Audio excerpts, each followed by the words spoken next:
Welcome back, everyone, to another Funderbeam podcast. If you were celebrating Easter, I hope you enjoyed it. If you weren't celebrating it, I hope that the time away from work was worthwhile. And if you didn't celebrate it and you didn't have any time off work, then I just feel sorry for you, because I had a wonderful 4 days. The weather was good and all that good stuff. Normally on this podcast, we either speak to founders or notable investors, and our audience like that. But I've also had requests recently for more educational content and stuff that may help founders, entrepreneurs, and people in business with their own journeys. So I did some thinking, and I thought that we should probably start with various aspects of marketing. As someone who is a global marketing director, I see that some founders are better in some areas than others, and people tend to concentrate on the things they like to do rather than the things they should be doing. So I reached out to probably, I don't know, maybe, well, Lily, you can give your own intro, but in terms of my world and looking at people interested and involved in marketing, I look a lot at SEO stuff, and I'm joined by Lily Ray, who is definitely one of the more recognizable SEOs on the internet. Anyway, first things first. Hi, Lily, how's it going? I'm doing well. Thanks for having me. No, thank you for making the time. I know you're super busy and also in much demand, so we feel very privileged to have you on. Just before we kick off, do you mind doing the Lily Ray elevator pitch, just for the people who are listening who may not have heard of you? I doubt many of them are, but there might be some. Of course. Yeah, so I'm Lily Ray. I'm the Senior Director of SEO and Head of Organic Research at an agency called Amsiv Digital. We are based here in New York, but also have an office in Nashville and are starting to operate pretty remotely across the US. So I lead a team of now 32 SEOs, which is just crazy. We're growing really, really fast, and work across a variety of different clients and different categories. I would say lately we focus a lot on what we call your money, your life type businesses. So like health, medical, financial, legal, e-commerce clients. But I've been doing SEO for about 12 years. So I've worked on pretty much every category you can think of. So happy to be here. That's cool. I'd like to say you're not just an SEO, you do have other talents outside of SEO, including DJing, which you're on several playlists in this house, just so you know. Awesome. One thing I was going to ask, actually, so just you just touched a little bit on your clients and your money, your life type thing. Just typically, are the accounts you work on at the moment or historically well-established businesses? Are some at the startup phase, or do you have a full mix? So that's sort of evolved as my career has evolved. I've been working in agencies now for about just over 10 years. And, the agencies themselves have grown. So when we started, we were working on smaller businesses, and I've done a lot of kind of like side work on small businesses as well. So, like dentists, like smaller law firms, tattoo shops, chiropractors, things like that. But little by little, started to work on bigger brands. So earlier in my career, I was working on like kind of like mid-sized, a lot of like e-commerce and fashion and beauty companies. Lately, that's evolved to, we are now working on a Fortune 15 company, which is pretty exciting, but a lot of bigger, more established, well-known brands.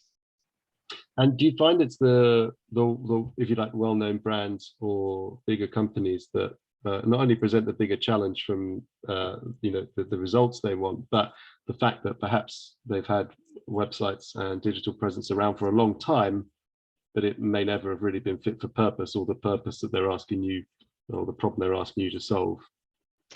Yeah, it's very different. I mean, there's definitely higher expectations in terms of the performance and the output. Like I have some bigger clients where there's a few people on my team that just work on that all the time. Like that's pretty new. But also like there's more buy-in for the bigger brands for SEO, generally speaking. Like they often come to us because they understand the value of SEO. They might have an in-house person or team that does SEO and they just need agency support. So like generally speaking, they believe in the process and that they want things to work. That's sometimes not the case with some of the smaller companies who don't understand how it works, or like they don't realize that it takes a long time, or they don't have the resources to implement, so things don't move as quickly. So that's a big generalization. It really depends on the company. Mhm. But what's nice about my current role in the agency that I work at now is that we're lucky in the sense that companies that come to us generally come to us because they want to work with us, as opposed to us doing a lot of like outreach and trying to find clients. So they come to us because maybe they've been burned in the past and they're ready for like a good SEO strategy. So that creates a nice dynamic for us and our clients. Yeah. So on that and on strategy, so we here at Funderbeam obviously generally work with startups or high growth companies, the next unicorns, if you will, and some maybe when they do funding rounds with us have barely put together a website because maybe they're not a kind of e-commerce or a fintech brand or anything like that. And of course others are much more advanced because they're selling products online and maybe they've looked a little bit at SEO. I think in terms of strategy though, and this is just my opinion, but I think that when companies start out there, they look for the lowest hanging fruit, and I guess social is the very first place everyone starts because they think that's the way to get the word out, and then maybe people start to look at things like collecting emails and building lists and all of that. Where do you find that typically companies you work with put SEO on their kind of marketing importance scale? Is it something they discover as important, so then they address it, or is it often that there's a big hole and they're losing out to competitors? How do you find people rank it in terms of importance? That's been changing in the last few years. It's definitely become a bigger focal point. I think that COVID shifted priorities for many businesses, and now SEO is finally being treated as crucial. And I love to see it because I'm seeing people pay more for SEO. I'm seeing SEOs get paid more. It's like finally people are understanding, because it's always been kind of ironic to me how much more companies are willing to pay for paid search, despite Mm. the minute you stop paying, it's gone. It's like, why don't Yeah, you invest in SEO? So it's changing. But for some companies, they don't have time to wait because it takes a long time to see results. So I think to the extent that companies are like, okay, we've built a foundation, we have a website, we have some social presence, and now we really need to rank. Like a lot of companies come to us at that point. But again, with these bigger brands, they've generally been doing some version of SEO for a long time. So they come to us when they're like ready for the real deal, like advanced yeah. strategies. Yeah. Yeah, and it's interesting. Interesting you talk about COVID as well, being maybe a bit of a Kickstarter for some of this. I had a small sports blog myself that was really just for fun, and during COVID, I had a bit more time in my hands to put into that, and I focused purely on SEO. And over 6 to 9 months, my numbers went up maybe 70, 80 times what they were before. Um, Amazing. well, because the truth is, and I practice or I preach this and try and practice it in our work at Funderbeam too, is that if we can answer a query correctly and we can answer a question, then we're likely to hold someone's attention. If they're Yeah. looking for something, well, let's provide the answer rather than the other way of marketing, which is being non-market orientated, being business lens focused, and just trying to tell people what they want. The beauty of search is, of course, you've got mountains of evidence to see what people are actually looking for, and then you just need to get it in front of them, which is the skill, I guess. Yeah. So I've become a massive convert myself, and I really love the point you make there of with paid, whether it's paid search or even pay per click on social, the minute you stop, it's gone. And Yeah. so, I mean, from a budgeting point of view, you have to constantly think about, I've got to keep doing this every month, because then you've got a fear of missing out if you don't, right? Yeah. Um, Yeah. and where have you found that with say small, you mentioned some sort of local SEO type things, dentists, lawyers, and all of that. I mean, they really are at the kind of battleground of local search. Where do companies like that put their money? Because let's also acknowledge that SEO really is in its infancy compared to most marketing practices, just based on the fact that Google and the rest have not been around for that long. Where did local or smaller companies have their budget before that they then realized they needed to move to SEO?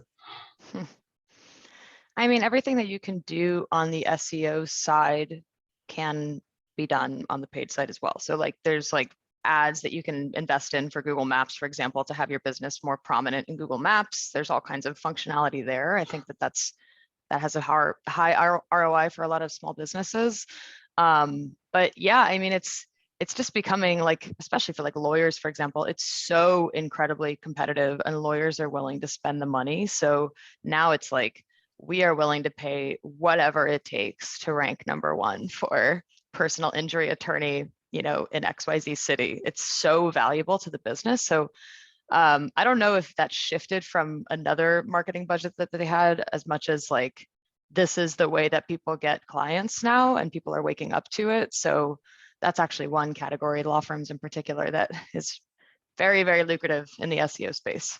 Very competitive. Well, yeah. I guess back in the day, and it depends what part of the world you're in, but those sorts of people would have paid to be in directories, and people would have looked up in a directory when they needed the service. And of course now, from your phone on the train, you're actually, well, hopefully you're not looking for a personal injury lawyer from the train, because maybe you could be in some distress, so you should probably call a professional. But so just turning attention towards our listeners. So many of our listeners are people that have founded companies with mixed revenues from probably just hundreds of thousands a year all the way up to tens of millions a year.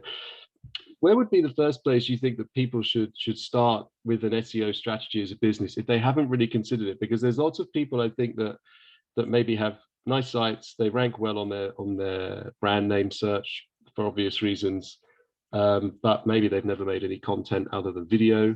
Where would you consider the quickest win, easiest, or the thing you have to do to really start looking at kind of building an SEO strategy? Because as you say, it's not quick, so there's time to build. So where do you start generally, or where would you suggest people start?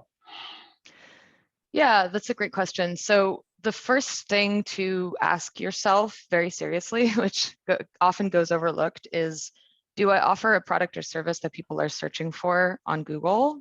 And believe it or not, some people don't ask that question before thinking, oh, I need SEO. And it's like, let's say you're like a Shark Tank business, for example, and you've created something that nobody's ever thought that nobody knew about before. If people aren't searching for it, SEO is not going to work. Aside from maybe your brand name, you can optimize for that. You can wait till people know what it is later on, but like, you first have to start by saying, are people searching for this? Then you have to go through the exercise of kind of understanding the lay of the land, the competition. When you Google those competitive keywords that could drive value for your business, what's happening on Google? In some categories, Google ranks for everything, or YouTube. So it's like, that's going to be a challenge that we have to think about. So just kind of getting a lay of the land. Then it's important to think about what your website looks like from like an infrastructure standpoint. What CMS platform are you using? Content management system. Some are much better than others for SEO. Pretty much all the big names and CMSs are innovating and have a lot of solutions to implement good SEO nowadays. So that helps a lot.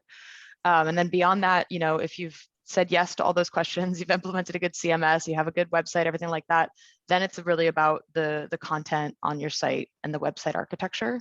You need to have the best pages that answer the searcher's queries for what, the keywords that are valuable for your business. Yeah, and I think this is obviously where you see a lot of people or a lot of companies that they start with a blog or a content section of their site, and maybe they struggle to keep building it, because I think one thing I understood from SEO early on is that you can have some pages ranked, but they can also fall away just as quick as they got there. Yeah. But the interlinking of pages and making sure that your content's well linked within your own site as well as externally is important. If anyone is listening who has already some familiarity with SEO, you'll probably have heard the phrase link building quite a lot, or at least gaining links. Now I know you and various Google reps have discussions on this stuff all the time in the public domain in Twitter of how important these things are still, and the nefarious ways in that people get links. How important do you think it is that a website, whether it's new or well established, is linked to by high authority, as we call it, websites? In terms of, really, you could write the best article ever, but do you think it would rank unless you had at least some links there within reason? Yeah, I mean, this is a huge debate within the SEO world. Most people will tell you, yes, they're extremely important. I think it's relative. So it's relative to your competition. If the competing articles have a lot of press, have a lot of great links, those domains have a lot of great authoritative links, of course, you're going to need that because Google evaluates thousands or millions of different signals in their ranking algorithms, and links are pretty strong ones. So like you would probably not be able to succeed if your competitors had a significantly stronger link profile than you. But people really, in my opinion, blow it out of proportion and try to use links as like a shortcut to like cheat the system essentially, or like make up for like mediocre content. So I'm pretty far on the spectrum of link building philosophy, like more towards the Google side of things, where it's like just build good content, use traditional PR methods that are organic and like kind of compliant with Google's guidelines to get that content out there, use social media to get the content out there, build a good brand, and the links will come. I've seen it work time and time again. It's not easy, it takes a long time, but that's the better way to do things than to look for shortcuts that are technically against Google's guidelines, because whether they penalize you because they've caught on to you or they algorithmically devalue your site, which you don't always know when that's happening, but it happens a lot. It's just not worth it, like we help so many companies that have done that for years try to get back into Google's good graces. And it's when you see that side of it, it becomes very clear that it's not a good long-term strategy. It's pretty hard to get out of that hole as well, to try and unwind the complex web literally of linked pages. Yeah. Ages ago when I was doing the sports thing, I started doing a lot of what I would say were very simple factual articles, like who is the best XYZ player of all time, or who is the best Egyptian runner of all time. And those articles would rank within about 2 to 3 weeks because there weren't many of them around, because not many people were searching for it. And all of them ended up ranking pretty high, but without a single link. And I think it's because simply the article did what it said on the tin. Sorry, that's a phrase from advertising here. But literally answered the question, who is the best Egyptian runner of all time? Or here's the answer, like we've got enough articles on the site to show that we're not a dodgy website. Yeah. But we did need loads of links to it to sort of prove that it was worth reading. However, I actually just want to go back to the point about traditional, or if you like, authentic PR, because we hear a lot about the difference now between digital PR, traditional PR, and so on. I believe that all positive PR can help in terms of your authority if you're mentioned all over the place. Yeah. And I don't know if you need links all the time. I think the mentions also help. Do you have people that now want to work with you to run digital PR campaigns with the idea of link and brand building as a sort of subset? Because there's a few companies out there now that market themselves as digital PR, and then they measure their results in mentions and links. Is that something that people have been coming to you for? So funny question. Yes, people come to us for that. And also a lot of the brands that come to us for SEO have a level of expectation that we do that type of work. And this kind of sets me and I think our team slightly apart in the industry, because we kind of say that we don't really do that type of work. Sometimes to my companies, they wish we did, because of course we want to like win all the business, but the reality is that I don't have people on my team who spend the whole day picking up the phone and sending emails to journalists and doing that type of work, which, not to say that there's anything wrong with that type of work. That's a necessary work, but that's PR. And I don't have PR specialists on my team. I have SEO specialists on my team, and we have so much work to do from the SEO side of things, from technical SEO, website architecture, page speed, content planning. All these things are like, that's, from my perspective, the job of an SEO. And there's other people that do that type of outreach. So like when people come to us and want digital PR, and to your point, they're very focused on links as the hard metric that they're looking for nowadays, that's a whole other world. And there's companies that are purely dedicated to that. We have some partners that we work with that are dedicated to that. But like, I don't want anybody on my team calling journalists all day, because they have better things to do. There's endless amount of optimization and improvements that can be made to the content and the websites that I want my team to focus on that. So Sometimes we might lose business because companies want X number of links per month. And I'm like, okay, well, use a company that does that. Like, we'll help you with your SEO because there's a lot of opportunity there always. So. Yeah, and you just touched on optimization, and I just wanted to briefly look at that because we get to work with a lot of cool companies that come with really nice shiny websites and really very cool photography and design, but quite often those are against the or battling against what Google wants to do in terms of serving a very fast and seamless experience to its users. Now, in recent years, there's been lots of drama and I guess lots of angst amongst people in terms of getting their sites what they consider fast enough. Yeah. And based on Google's sort of not requirements, but suggestions. Has that become like a really big part of your day-to-day that maybe wasn't so relevant 4 or 5 years ago, this page speed and optimization side of things?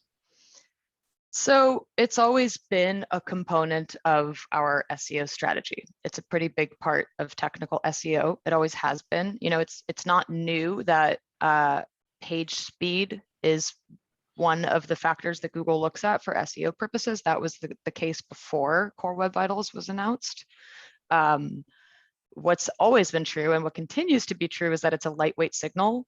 So the SEO industry really blew it out of proportion, in my opinion, and people became so focused on Core Web Vitals. I saw people in the SEO industry that just did that all day as the only thing they were focused on for clients. And it was like, you have to put this in context, guys. Like, this is what Google literally called a tiebreaker signal. So if all else is equal, the page with the higher Core Web Vitals scores will rank better.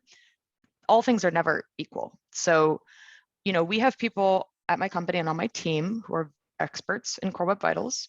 We have companies who have horrible page speed performance metrics, and we, of course, want to address that. We have a development team at my agency who's very focused on performance and page speed. So there's a time and place for it. It's very important. It's great for conversions. It's great for users. Like, of course, you should do all those things, but don't do it at the cost or the expense of improving content quality, because you can have the fastest page in the whole world, and if it doesn't meet the user's expectations from a content perspective, it won't matter. Yeah, for sure. And there are plenty of sites out there that are not optimized, but that continue to rank because, well, for many different reasons. I mean, actually, an interesting point. I mean, not that Wikipedia has any issues with ranking, but it's quite funny if you look sometimes at Wikipedia images, they're huge, absolutely massive, because someone would have uploaded them years ago. And the fact that the page is 10 meg in weight doesn't stop it ranking. You know, I mean, obviously it wouldn't, but it's, you know, it's not like Google has said, sorry, your picture's too big, we cannot show your content, you know?